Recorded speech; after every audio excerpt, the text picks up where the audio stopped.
Sarvebhyo Namaskaraha. Welcome back to my channel. Today's video is the 7th episode of Learning Sankshepa Ramayana. In the last episode, we have studied that Narada started addressing some words as in the form of reply for Valmiki's appeal. Let's see what happens in next verse. बहवो दुर्लभाश्चैव ये त्वया कीर्तिता गुणाः मुने वक्ष्याम्यहं बुद्ध्वा तैर्युक्तः श्रूयतां नरः. पदच्छेदः. बहवः दुर्लभाः च एव ये त्वया कीर्तिताः गुणाः मुने वक्ष्यामि अहं बुद्ध्वा तैः युक्तः श्रूयतां नरः.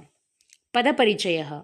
बहवः उकारान्तः पुल्लिङ्गः प्रथमा विभक्तिः बहुवचनं. दुर्लभाः अकारान्तः पुल्लिङ्गः प्रथमा विभक्तिः बहुवचनं. एव इति अव्ययम्. ये दकारान्तः त्रिषु लिङ्गेषु समानः यच्छब्दः अत्र पुल्लिङ्गे प्रयोगः प्रथमा विभक्तिः बहुवचनं. त्वया दकारान्तः त्रिषु लिङ्गेषु समानः युष्मत् शब्दः तृतीया विभक्तिः एकवचनं. कीर्तिताः अकारान्तः पुल्लिङ्गः प्रथमा विभक्तिः बहुवचनं. गुणाः अकारान्तः पुल्लिङ्गः प्रथमा विभक्तिः बहुवचनं. मुने इकारान्तः पुल्लिङ्गः सम्बोधनं. वक्ष्यामि वच् धातोः लृट् लकारः उत्तमपुरुषः एकवचनम्. अहं दकारान्तः त्रिषु लिङ्गेषु समानः अस्मत् शब्दः प्रथमा विभक्तिः एकवचनं. बुद्ध्वा इदं क्त्वान्तम् अव्ययम्. तैः दकारान्तः त्रिषु लिङ्गेषु समानः तद् शब्दः तृतीया विभक्तिः बहुवचनम्. अत्र पुल्लिङ्गे अस्य शब्दस्य प्रयोगः.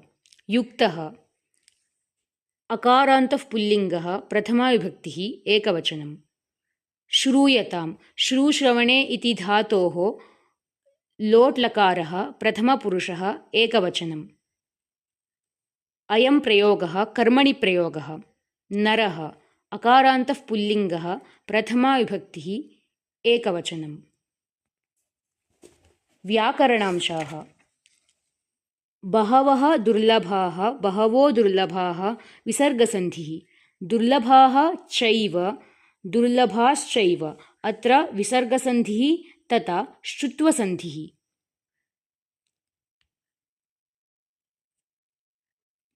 च एव चैव वृद्धिसन्धिः.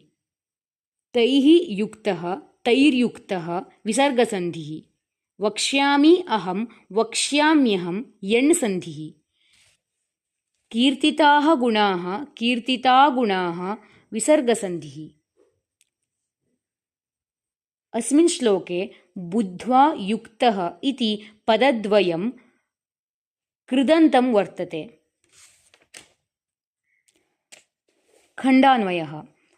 अत्र वक्ष्यामि श्रूयताम् इति द्वयं क्रियापदं वर्तते. हे मुने अहं वक्ष्यामि. अहं किं कृत्वा वक्ष्यामि? बुद्ध्वा वक्ष्यामि. त्वया किं क्रियतां? श्रूयतां. कः श्रूयतां? नरः श्रूयतां. कीदृशः नरः श्रूयतां? त्वया ये बहवः दुर्लभाः गुणाः कीर्तिताः अकीर्तिताः च तैः युक्तः नरः श्रूयताम्. दण्डान्वयः. मुने त्वया ये बहवः दुर्लभाः गुणाः कीर्तिताः तैः युक्तः नरः श्रूयताम्. अहं बुद्ध्वा वक्ष्यामि. भावार्थः. हे महर्षे, त्वया ये दुर्लभाः गुणाः कथिताः अकथिताः च तैः सम्पन्नस्य नरस्य विषये अहं वदामि. त्वया श्रूयताम् इति नारदः वाल्मीकिं प्रति उक्तवान्. In this verse, sage Narada says to sage Valmiki like this: I will tell you about the person who is accomplished with the virtues which have been described and not described by you. Let's see how does Narada describe about that virtuous person in the next episode. To continue the journey of learning Sankshepa Ramayana, subscribe to my channel and click the bell icon.